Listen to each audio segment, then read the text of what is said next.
నగరంలోని ఒక చిన్న సందు. ఆ సందు చివరన ఒక చిన్న తోపుడు బండి. బండి మీద మిర్చీలు, ఆలు బజ్జీలు వేస్తోంది గీత. గీత చేతి వంట అంటే ఆ చుట్టుపక్కల ఫేమస్. కానీ ఆమె బండి ఉన్న చోట జనాల తాకిడి చాలా తక్కువ. గీతకి రీతు అనే చెల్లెలుంది. రీతు కాలేజీ చదువు పూర్తి చేసి తన అక్కకి సాయంగా ఉండేది. రీతుకి చిన్నప్పటి నుండి ఏదైనా కొత్తగా చెయ్యాలనే తపన ఎక్కువ. ఒకరోజు సాయంత్రం గీత బజ్జీలు వేస్తోంది. రీతు పక్కనే కూర్చొని కస్టమర్ల కోసం చూస్తుంది. అక్కా, మనమిక్కడ బండి పెట్టి గంటసేపయింది. కనీసం 5 కూడా రాలేదు. మనం కలిపిన పిండి ఇంకా అలాగే ఉంది. ఈ నూనె కూడా వేడికి ఆవిరవుతూ వృధా అయిపోతుంది. ఏం చేస్తాం రీతూ, మన బండున్న చోట లాంటిది. సిటీలో జనాలు తిరిగే ప్రదేశంలో ఉంటే ఎవరో ఒకరు వచ్చేవాళ్లు. ఇక్కడికి కేవలం మన చుట్టుపక్కల వాళ్లే వస్తారు. వాళ్లకి కూడా రోజు బజ్జీలు తినాలని ఉండదు కదా. ఇలా అయితే మన పెట్టుబడి కూడా మనకి రాదక్కా. నీ చేతి వంట అద్భుతం. ఈ మిర్చి బజ్జీ తింటే ఎవరైనా ఫిదా అయిపోవాల్సిందే. కానీ జనమున్న చోటికి వెళ్లకుండా ఇక్కడ ఈ చిన్న సందులో మనముంటే లాభమేంటి? ఇలా అయితే కుదరదక్కా. మనం ఏదో ఒకటి చెయ్యాలి. జనమున్న చోటుకి వెళ్లాలంటే తోపుడు బండిని అంత దూరం నెట్టుకుంటూ వెళ్లలేం కదా. పోనీ ఎవరి షాప్ ముందైనా మన బండి పెడితే వాళ్లు కొన్ని రోజులు ఒప్పుకున్నా తర్వాత గొడవ చేస్తారు. ఈ బండిని మనం ఊరంతా తిప్పలేం కదే. అందుకే మనం ఏదైనా కొత్తగా ఆలోచించాలక్కా. ఇలాగే ఉంటే మన పరిస్థితి మారదు. నాన్న పోయాక మనం పడుతున్న ఇబ్బందులు నాకు తెలుసు. మనం జనం ఉన్న ప్రదేశానికి వెళ్ళాలి. జనం మన దగ్గరికి వచ్చే వరకు ఎదురు చూడటం మూర్ఖత్వం.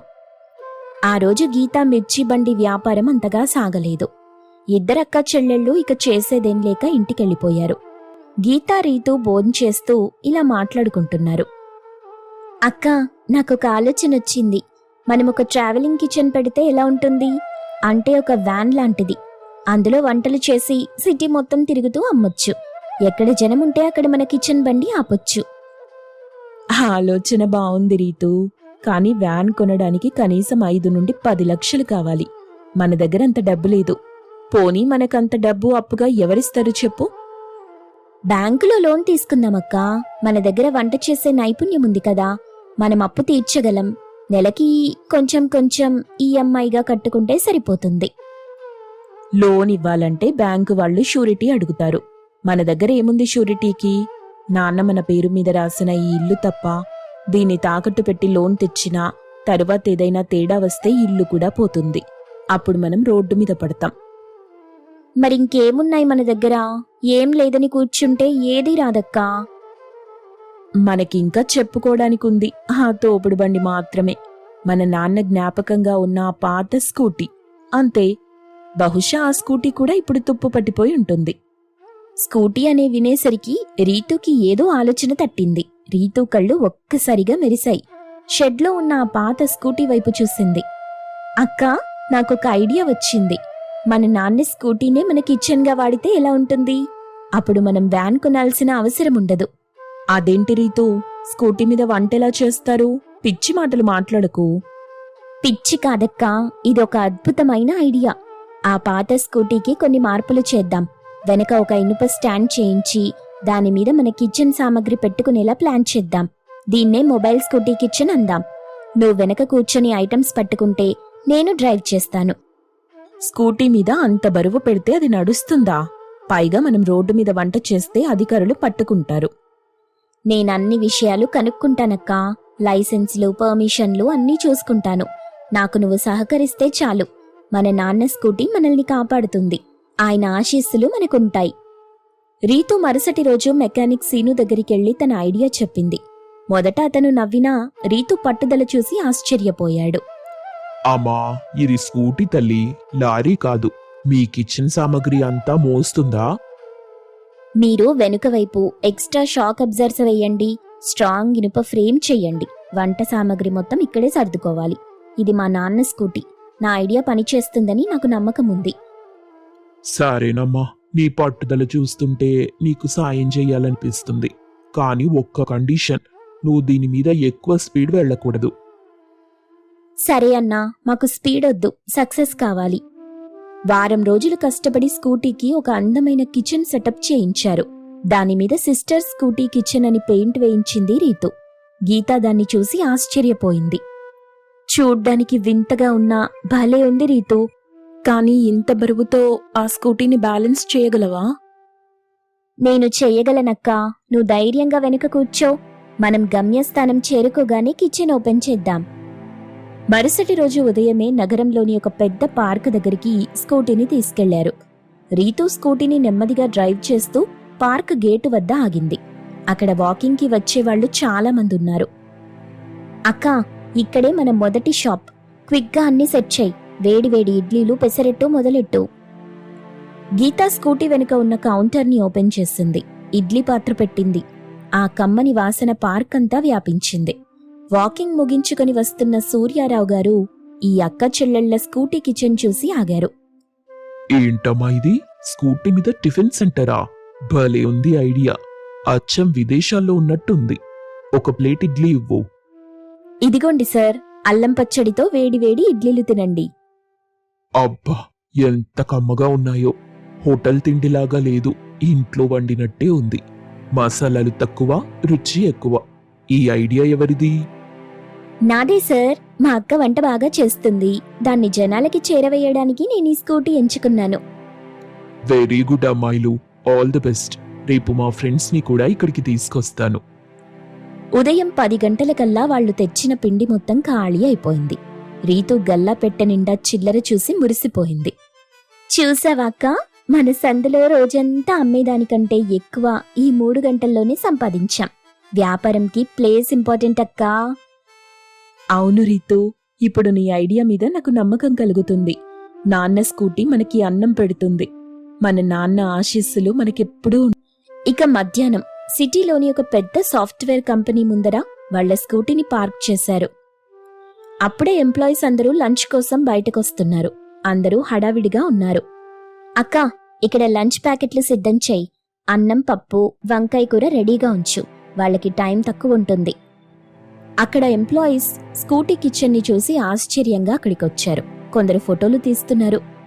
ఏ చూడు, సిస్టర్ స్కూటీ కిచెన్ ఎంత క్రియేటివ్ గా ఉందో. మీల్స్ ఎంతమ్మా? కేవలం 60 రూపాయలు సార్. పూర్తి ఇంటి భోజనం, కల్తీ లేని నూనె, రుచికరమైన పప్పు. మా అమ్మ చేసిన వంటలాగే ఉంది వాసన. రోజు హోటల్ ఫుడ్ తిని కడుపులో మంటగా ఉంది. మాకు 2 ప్లేట్లు ఇవ్వండి. గీత గబగబా వడ్డిస్తుంది. 30 నిమిషాల్లోనే స్కూటీ చుట్టూ 50 మంది చేరారు. ఆ అక్క చెల్లెళ్ల వంట రుచి చూసి ఫిదా అయిపోయారు జనాలు. రే, ఈ మిరపకాయ బజ్జీ చూడరా, ఎంత ఫ్రెష్ గా ఉందో. రేపటి నుండి మనం ఇక్కడే తిందాం. రీతూ, జనం క్యూ కడుతున్నారు. సామగ్రి సరిపోతుందో లేదోనని భయంగా ఉంది. భయపడకక్కా, రేపటి నుండి క్వాంటిటీ పెంచుదాం. మన క్వాలిటీ మాత్రం అస్సలు తగ్గకూడదు. ఇక ఆ రోజు సాయంత్రం నగరంలోని ఒక బిజీ షాపింగ్ మాల్ దగ్గర స్కూటీని నిలిపారు అక్క చెల్లెళ్ళు. గీత తన స్పెషల్ మిర్చి బజ్జీలు వేయటం మొదలెట్టింది. వేడి వేడి నూనెలో బజ్జీలు వేగుతుంటే వచ్చే శబ్దం కుర్రాళ్లని ఆకర్షించింది. అక్క, ఇక్కడ మిర్చి బజ్జీలకి డిమాండ్ ఎక్కువ. కారం కాస్త దట్టించు, వాళ్ళు స్పైసీగా కోరుకుంటారు. బజ్జీల వాసన చూసి కుర్రాళ్లంతా స్కూటీ చుట్టూ చేరారు. ఇన్స్టాగ్రామ్ రీల్స్ తీస్తూ best street food on a scooty అని ట్యాగ్ చేయటం మొదలెట్టారు. అది కాస్త వైరల్ అయింది. అక్కా, ఫోన్ చూడు, మన పేజ్కి ఫాలోవర్స్ పెరుగుతున్నారు. రేపటి నుండి మనం ఇంకా ప్లాన్డ్గా ఉండాలి. నాకు ఆశ్చర్యంగా ఉందే రీతూ. ఒకప్పుడు మనల్ని ఎవ్వరూ పట్టించుకునేవాళ్లు కాదు. ఇప్పుడు అందరూ మనతో సెల్ఫీలు దిగుతున్నారు. కష్టం మనది, క్రెడిట్ మన వంటదక్కా. నాన్న ఆత్మ సంతోషిస్తుంది. నాన్నుండుంటే మన విజయాన్ని చూసి ఆనందించేవాళ్లు. 1 నెల గడిచింది. సిస్టర్ స్కూటీ కిచెన్ నగరంలో ఒక హాట్ టాపిక్ గా మారింది. ఒకరోజు మధ్యాహ్నం లంచ్ దగ్గరికి సూటు బూటు వేసుకున్న ఒక వ్యక్తి వచ్చాడు. తను మరెవరో కాదు, స్థానిక బ్యాంక్ మేనేజర్ రామ్మోహన్ గారు. అమ్మా, మీ బిజినెస్ మోడల్ ని నేను గత వారం నుండి గమనిస్తున్నాను. చాలా ఇన్నోవేటివ్ గా ఉంది. మీ బిజినెస్ ని ఎక్స్పాండ్ చేయడానికి మీకు లోన్ ఏమైనా అవసరం ఉందా? అవును సార్, కానీ మా దగ్గర షూరిటీ లేదు. ఇప్పుడు షూరిటీ అవసరం లేదు. మీ స్టార్టప్ సక్సెస్ అయింది.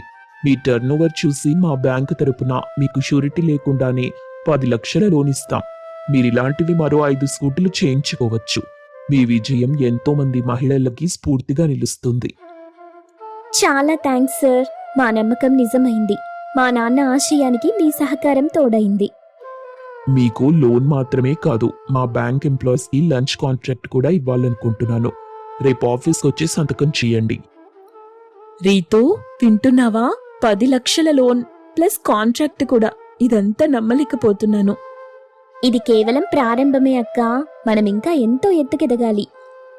కొన్ని నెలల తరువాత ఇప్పుడు నగరంలోని 5 ప్రధాన సెంటర్లలో 5 స్కూటీ కిచెన్లున్నాయి. గీత ఇప్పుడు మాస్టర్ షెఫ్ లాగా వంటలన్నీ పర్యవేక్షిస్తుంటే, రీతు మేనేజింగ్ డైరెక్టర్ లాగా బిజినెస్ ని మేనేజ్ చేస్తోంది.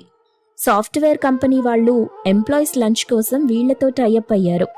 ఒకరోజు రాత్రి ఇద్దరూ అక్క చెల్లెళ్ళు ఇంటి బయట కూర్చొని ఉన్నారు. రీతూ, నాడు మన నాన్న పాత స్కూటీని నమ్ముకుని ఇద్దరం బయలుదేరాం. ఇప్పుడు మన దగ్గర 50 మంది నిరుద్యోగ మహిళలు పనిచేస్తున్నారు. మన వల్ల వాళ్ల ఇళ్లలో కూడా దీపాలు వెలుగుతున్నాయి. అక్క, ఆలోచన చిన్నదైనా ఆచరణలో నిజాయితీ ఉంటే ఆకాశమే హద్దు. మన స్కూటీ కిచెన్ ఇప్పుడు నగరంలో ఒక ఐకాన్. మనం మొన్న చూసిన ఆ పెద్ద కారు గుర్తుందా? అది మన సొంతం కాబోతుంది. కారా? వద్దు రీతూ, నాన్న స్కూటీ ఉంటే చాలు. అది మన అదృష్ట చక్రం. నువ్వు దాన్ని చాలా బాగా మాడిఫై చేయించావు. నిజమే అక్క, పెట్టుబడి కంటే పట్టుదల ముఖ్యమని మనం నిరూపించాం.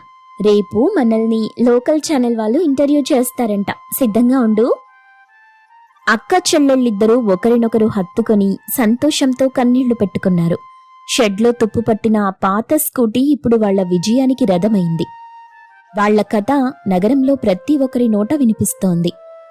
ఈ కథలోని నీతేమిటంటే, పరిస్థితులు మనకు అనుకూలంగా లేవని బాధపడటం కంటే ఉన్న వనరులతో కొత్తగా ఆలోచిస్తే విజయం వరిస్తుంది. కష్టం ఉంటే ఫలితము ఉంటుంది. పట్టుదలుంటే మార్గం దొరుకుతుంది.